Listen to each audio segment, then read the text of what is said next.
So now I'm going to go over the 4 basic pistol platforms that we have here today. I'm going to talk about the 4 most popular platforms that you'll see in the handgun configuration.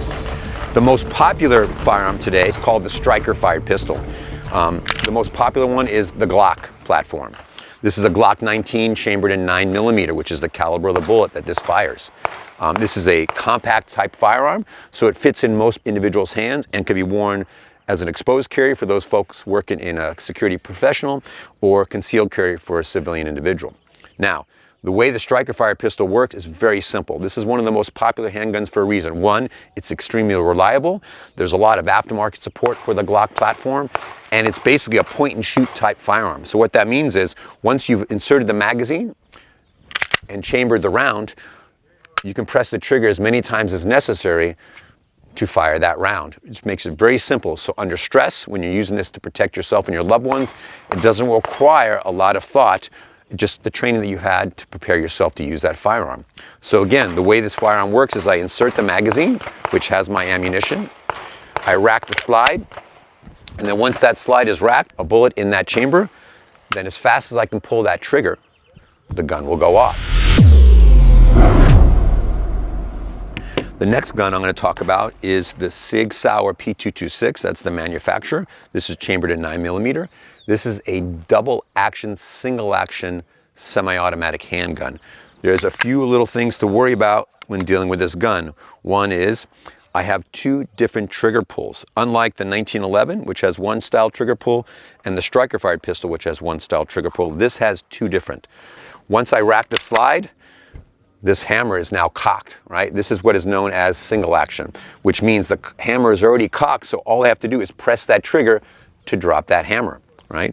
Before I rack that slide is what is known as a double action triggers. The gun is designed to be carried with the hammer in this position, right? So that first trigger pull is long and heavier, so that the gun doesn't go off by accident, and you have to deliberately pull that trigger all the way through its sequence in order for that hammer to get cocked and then drop on the firing pin, right?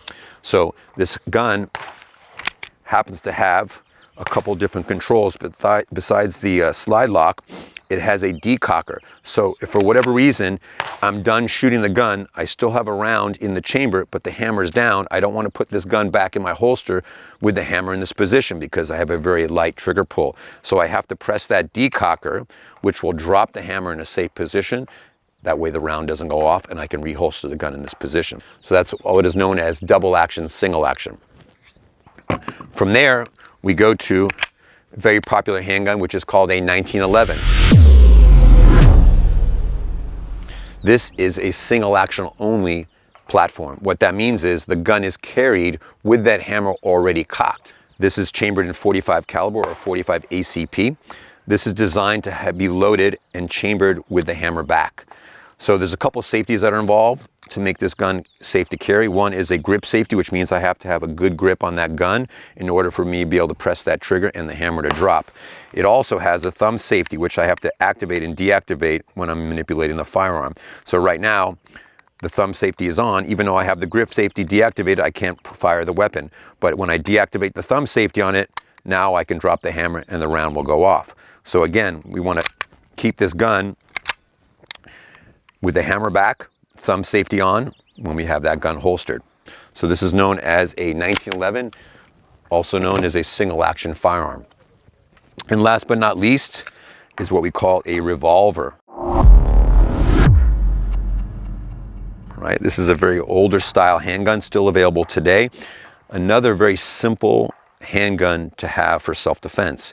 This particular one, you have to load the rounds individually. This carries 6. This is a .22 caliber Smith & Wesson pistol. Once I put all the rounds into the cylinder, I close that. This is a double action handgun, which means that every time I want to shoot the gun, I have to press the trigger. It's going to drop the hammer onto the firing pin, and it's got the same trigger pull all the way through. All right, so this is a revolver. Very good for concealed carry and self-defense as well.